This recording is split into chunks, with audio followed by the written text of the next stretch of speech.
এই যে বর্তমান যেই সবার কাঙ্ক্ষিত সরকার, যে আমাদের সহস্র প্রাণের বিনিময়ে যে সরকার এসেছে, এই সরকারের রূপরেখার সাথে আমরা পুরোপুরি একমত এবং সংস্কার আমরা চাই সম্পূর্ণভাবে।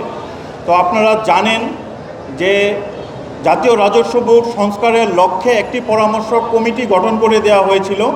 যে পরামর্শ কমিটির যেই রিপোর্ট, সংস্কার রিপোর্ট, সেটি আসলে জনসম্মুখে প্রকাশ করা হয়নি এবং ওই কমিটির দুইজন সম্মানিত সদস্য আপনাদের প্রিন্ট এবং ইলেকট্রনিক মিডিয়ায় বারবার বলেছেন যে তাদের যেই মতামতের প্রতিফলন সেটিও অধ্যাদেশে বাস্তবায়ন হয়নি।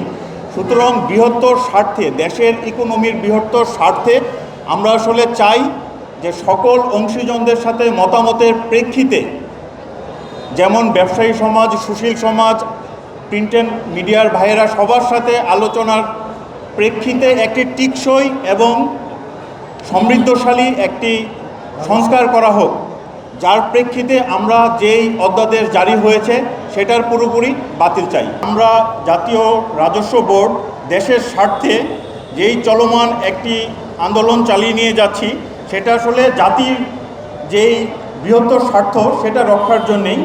এবং এখন পর্যন্ত আমাদের সাথে, আমরা প্রেস ব্রিফিংয়ে যদি আপনারা লক্ষ্য করেন যে আমরা আসলে অপেক্ষা করছি যে আমাদের সাথে অবশ্যই দেশের স্বার্থে আমরা আলোচনায় বসবো এবং এর জন্য আমরা অপেক্ষা করছি। এবং যেটা আপনি বহিরাগত চাপের ব্যাপারটা বললেন, সেটাও প্রেস ব্রিফিংয়ে স্পষ্ট ভাষায় বলে দেওয়া আছে যে গতকাল কতিপয় অনুপ্রবেশ করানোর মধ্যে আমাদের যেই একটা যৌক্তিক দাবি, সেটার মধ্যে একটা বিশৃঙ্খলা সৃষ্টির অপচেষ্টা চালানো হয়েছিল। আমরা এর তীব্র নিন্দা জানাই। গতকাল কতিপয় বহিরাগত অনুপ্রবেশ এবং যাদের সাথে আমাদের আসলে ন্যূনতম যোগাযোগ নেই, এবং আমরা শুধুমাত্র জাতীয় রাজস্ব বোর্ডের এনবিআর সংস্কার ও ঐক্য পরিষদ আমাদের যেই দেশের স্বার্থে আমাদের যেই দাবি সেটা নিয়ে আমরা চলমান রয়েছে। এটার ব্যাপারেও আমাদের প্রেস বিজ্ঞপ্তিতে বলা হয়েছে স্পষ্টভাবে, এই দুই অ্যাসোসিয়েশন আসলে সাধারণ সদস্যগণের মতামতের ভিত্তিতেই এই অ্যাসোসিয়েশনকে অবৈধ ও বিলুপ্ত ঘোষণা করা হয়েছে। এবং আপনারা যদি পেয়ে থাকেন যে কিছুক্ষণ আগে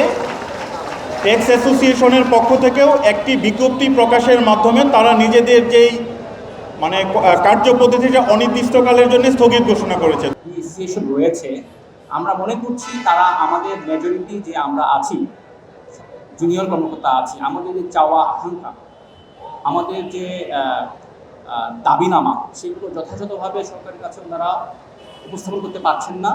আমাদের যে ক্ষোভের জায়গা, উদ্বেগের জায়গা, সেটা ওনারা উপস্থাপন করতে পারছেন না। সেই জন্য হচ্ছে সাধারণ আমরা যারা সদস্য আছি তারা সবাই মিলে এই যে অ্যাসোসিয়েশনকে হচ্ছে আমরা আসলে আমরা মনে করছি তারা রিপ্রেজেন্ট করছেন না, সেই জন্য হচ্ছে কি কিন্তু এই অ্যাসোসিয়েশনকে বিলুপ্ত করা হয়েছে।